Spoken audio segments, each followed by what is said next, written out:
as far as injury updates, DeAndre. Trey's going to start. Trey, Kevin, DeAndre, John, and Damian will start. Obviously, Dewayne will play. Dre Bembry is out. Cam is out. Bruno's on a 15-minute restriction. Do you have a minute restriction or anything for Dewayne Dedmon today? No, I think he's fine. Yeah, he might be a little tired, but yeah, no restriction. Coach, do you have any prior history with the three young men who have been recently acquired? Yeah, Dewayne was here last year. No, Skal I've worked with at Gerg's camp, which is a camp we do in the summer for Coach Gergridge out in Las Vegas. He's been there a few times, and so very brief. It's a 4-day camp every summer. Clint, the only real time I've spent around him is in Africa, BW Basketball Without Borders. We were in Johannesburg. Yeah, I'm trying to count the years. I think it was 2016 or 2017. Actually, probably both years. I went back-to-back years, so both years of him being there, but didn't spend any, one-on-one time. And you're part of a big group there, so it's kind of it.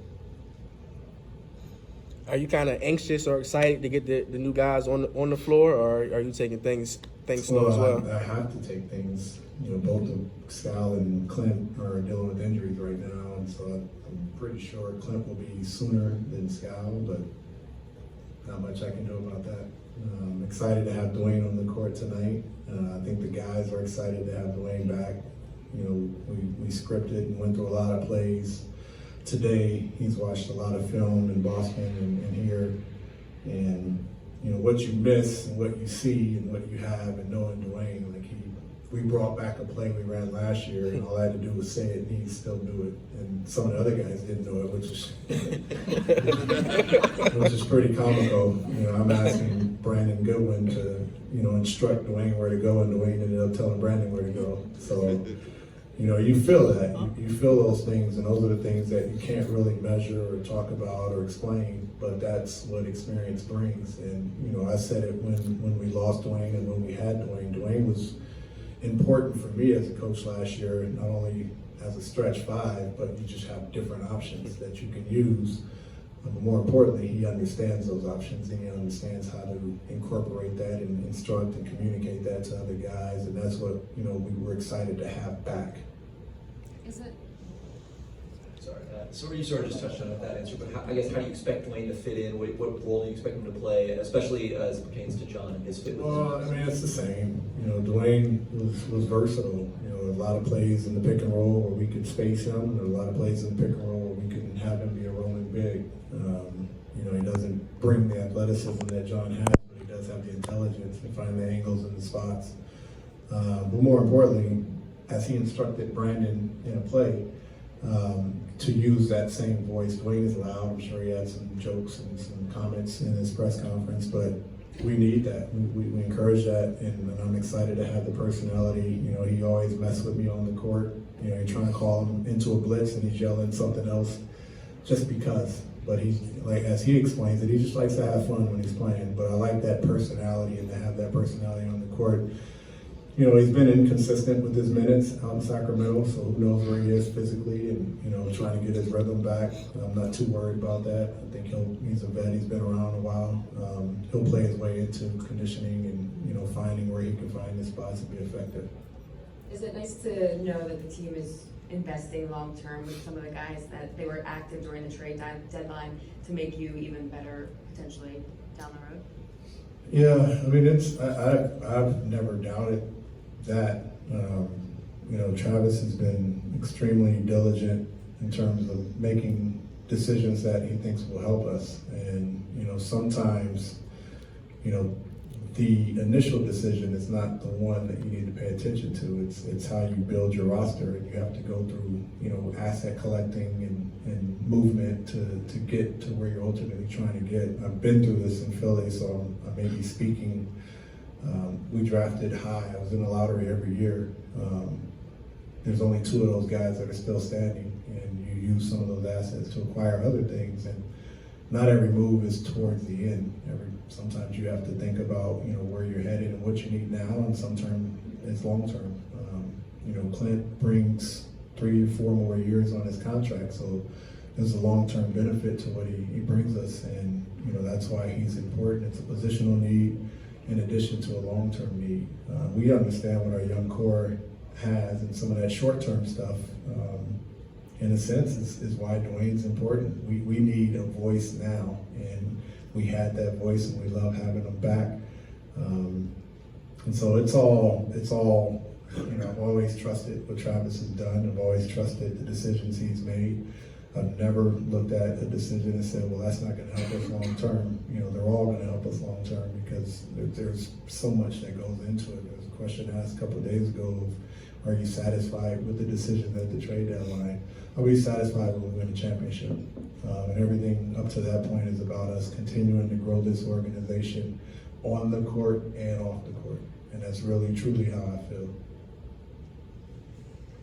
You already have pretty good size with John at the 4, but could you go even bigger with Bruno playing the 4, or even, I don't try to mention potentially even Clint and Dwayne playing together? Well, what you have, and tonight we don't have to worry about that. Julius Randle is their 4, and tomorrow we don't have to worry about that. Kim Birch and Vucevic play, and so you have to be able to play when teams are big.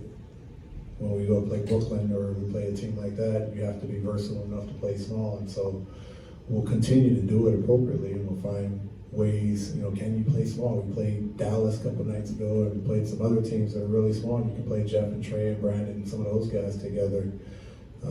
It ultimately comes down to having the flexibility to do both. You feel slighted when you don't have an option to play big, and Vince is your backup 5 going against Joel Embiid. It's great, but you can't survive doing that. And so it's more important of having the options and then figuring it out from there. And so, I'll say it's we have to see some of these things through before we can really start to criticize and critique and evaluate. Before we got Clint Capela, it was like the Hawks need a starting center. Then it's, can Clint Capela and John coexist? Give it a chance to play first. That's how I feel. I think if they will coexist, they will exist separately. And, Dewayne gives us a different element because he's a 39% three-point shooter for us last year, and I think he'll be excited to be a space 4 or a space 5, however we use him. Yeah, the league seems to be, trending with big men who can shoot the 3, but is there always a great value in a Capela type? And when the Knicks drafted Mitchell Robinson, David Fisdale said, he's the next Capela. Those players still big value to you, even though they can't really shoot, from outside? Well, if you have them, they bring value. If you don't, you can't worry too much about it. I look at the top teams in the league, which are Milwaukee, Lakers, Clippers, Denver, Toronto, and, it's a mixed bag. Dwight Howard's not stepping out shooting threes. Anthony Davis gets the most post-ups of any player in the league. Marc Gasol is a 40% three-point shooter, but he doesn't take a lot. And, the Clippers have 2 bigs and Zubac, or however you say his name, and Harold that don't shoot threes at all. They're the best teams in the league. Brook Lopez does shoot threes. And so you have to play to your strengths. You have to be versatile. To say we have a stretch big and we can't post up, now it's like, you're just perimeter oriented, and that's all you do.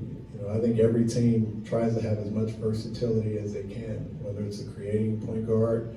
They're telling Joel not to shoot so many threes and go to the post. It's all over the place. Everyone wants something until you don't have it. And then it just keeps going back and forth. We have Clint, and I told Clint this, I said, Dewayne is going to stretch and shoot threes. I want you to be Clint. I want you to be the only Clint Capela, which is, he said it right before I could finish, I'm a rim runner. He knows who he is, and that's what he is, and that's what we like. I think he's going to be special, just as John is in the pick and roll, because, he talked about it. He said, John, he never sets screen, he gets behind the defense. He said, I like doing that as well. I said, well, you're going to have fun here with Trey and Kevin. So he knows who he is, whereas we don't have to make Dwayne that. I want Dwayne to set screens, and if they have to help, he can pick and pop. And now the big's down the floor. and he can stretch the floor by shooting threes. So they don't have to all be the same. And to have the options of different bigs and different players, they can be versatile, and we can be versatile.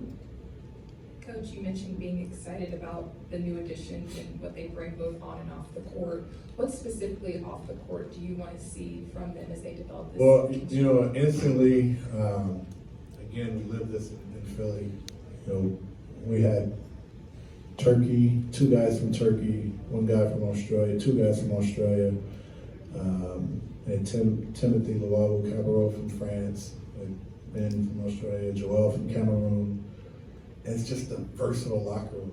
You have different cultures and different experiences and different stories.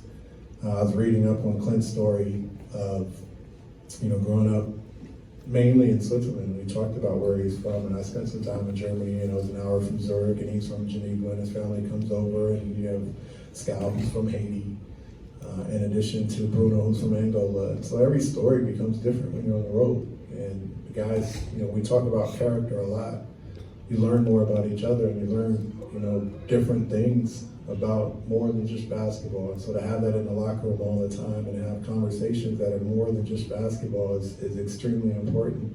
But you get that when you blend different people and different backgrounds and different upbringings. Good. Thank you.